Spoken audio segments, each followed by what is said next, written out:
who's been waiting patiently. Mutt, what are you working on? What's up, Doug? How are you? Hey, Mutt, I'm so good. Never been happier. Man, I'm just working on my comic book. Uh, What's your comic book? I see, oh, I see people. yeah, it's called Hero. You mind if I share another screen so you can kind of see what it's about? Sure, sure. Is that Hiro? Hiro. Let Yeah, me I've show you. seen your campaign. I've seen the word hero, Hiro, before. I got on Ethan's stream one time when you were on there. That must have been where I saw it because I saw Doc on there too. There you go. Yeah, yeah. Yeah, it's about. Well, I've actually got a synopsis that I've written out. Would you mind if I read it real quick? It's very short. Barely. How short is it? Very short. Okay, go. Okay, the United States is locked in a long, brutal war with Russia. Let's see. Enemies realize that a nuclear solution could be imminent, but both sides want to avoid it. The U.S. has focused on biotech and robotic advantages and even extracted the Kremlin's best biotic scientist and put him to work on a new project called CROW, Combatant Recovery Ordnance. Dr. Kruppen developed a chemical formula that could re-energize cellular activity in dead tissue. Partnered with the best mind for robotics and AI, Dr. Jorge Perez, Dr. Kruppen was able to develop the first CROW unit, but the technology is misunderstood and unviable.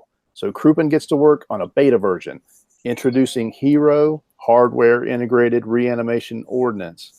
Complex AI robotics integrated Kruppen's reanimation formula. Now, in the midst of war, mankind may find its greatest enemy or its greatest ally. You have to start your pitch with that last sentence. Say it again.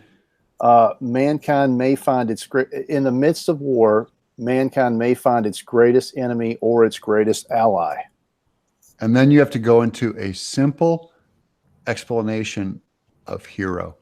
Even if it's just hardware integrated reanimation ordnance is the answer to everything. And then you show them that final image of the man with the American flag over his shoulder, which says more than anything your pitch already said.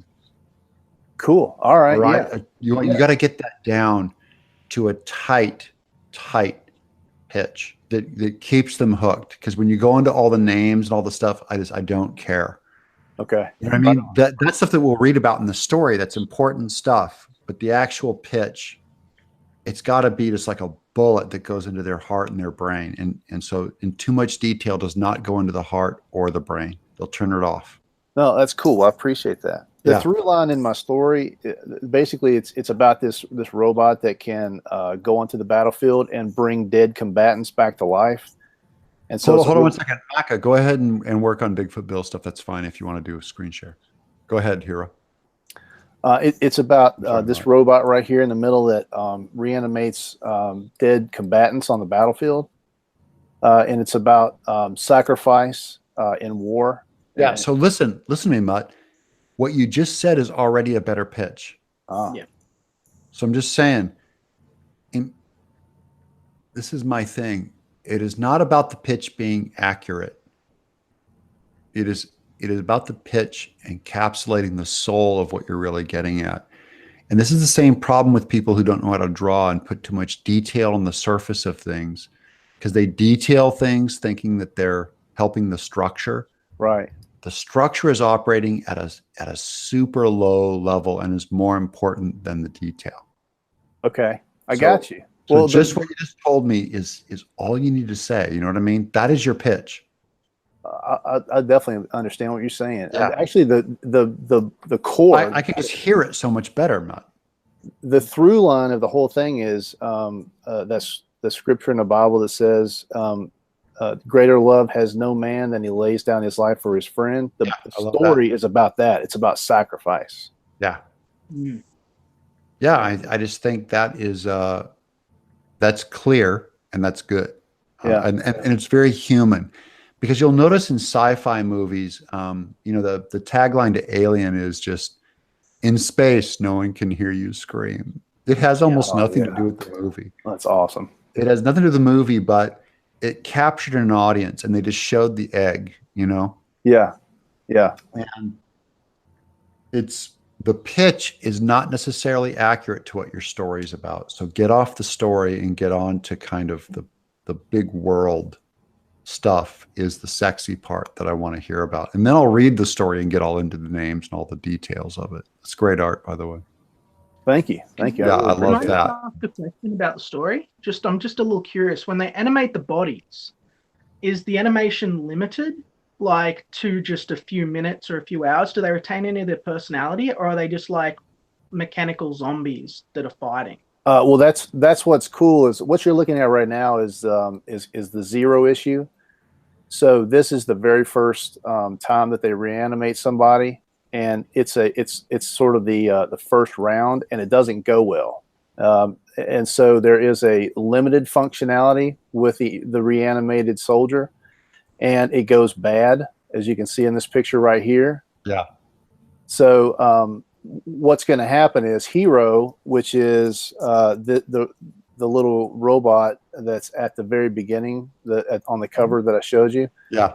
He's the one that works. Yeah. He's the one that actually does what they're trying to do. But in the process of that, because of the AI, the genius of the AI and the genius of the reanimation solution that goes in right here through this tube, he actually connects with the person, the brain, right, and begins to collect data from the human being. And so the AI starts to become self-aware. So when I tell people about it, it's like I say it's like Wall-E meets Frankenstein. Sure. Because this little robot starts to become self-aware and actually becomes the main protagonist of the story. Sure. It's Remy Canadian says Universal Soldier, Dolph Lundgren, and Jean-Claude Van Damme. By the way, it's also RoboCop. And by the way, all these stories, they ask eternal questions about, are we machine? Ghost in the Shell is another one. Yeah. These are great eternal sci-fi questions worth milling over and wondering about. Yeah, that's what draws me to this story. My co-creator actually had a dream, and he came to me with this dream, and that's where it spawned from. And we just kept talking about sort of the philosophies behind it. And the more we talked about it, the more it became this really interesting thing to get into about how a robot, because it draws humanity from a human being, actually becomes more human than people, and actually helps us see the real reason for our life and why it's worth living. Yeah, that's also Lovecraft, and we have Metacore saying Reanimator. It's also Frankenstein. I mean, these things have gone around our literature forever, and a unique take. By the way, your unique take that I've never seen before is the American flag hanging over the guy's shoulder. That's what I was going to say. I think it's interesting that he's forming his artificial intelligence from the mind of soldiers and fallen soldiers who each one has had that moment where, and this is just me as a writer, so I'm sorry, but each one has had that moment where they've seen their life flash before their eyes. They know the things that they're going to lose, And so TR Fredge says Astro Creep, which is a white zombie reference. So Mutt, these are universal things you have to say. How can people find your book? Is it out? It's not out. It's coming on Indiegogo early November. Early November. You're a starving artist. What's your background, Mutt? Well, I'm actually a creative director at a marketing group. So another marketing guy, just like Tyler earlier on. Yeah, man, I'm a working guy, so I'm doing this, at night. I also have I have 4 kids, big family. So I have 4 kids. I'm with you. I hear you. Yeah, man. So it's a struggle. I'm at it at night, early in the morning. I'm just trying to make this thing. This is a story I want to tell, and I think it's worth my time. Yeah, it looks like a dream come true. It is worth your time. It's worth having fun and trying. Lower your expectations and raise your hopes. Yeah. I'm praying about it every day. I want this thing to really do well. Good man. You're a praying man. Are you a religious man? Yeah. I'm a Christian. Man, it's like all Christians tonight. Yeah. Except for Landon and May. I'm so glad to have an agnostic on. Yeah, we can just start the Bible study right now. That's right. We got to break out the Bible. Are you guys following my? I'm reading Ecclesiastes on Mondays and Wednesdays. Mm-hmm. Yeah, I saw that. I saw Critias was reading with you too, and I actually had him on my show, and we talked about it a little bit. Yeah, Critias is a good man. I like that guy. Death Detective. Okay, so that's Mutt. Let's get to another guy. I got Mike.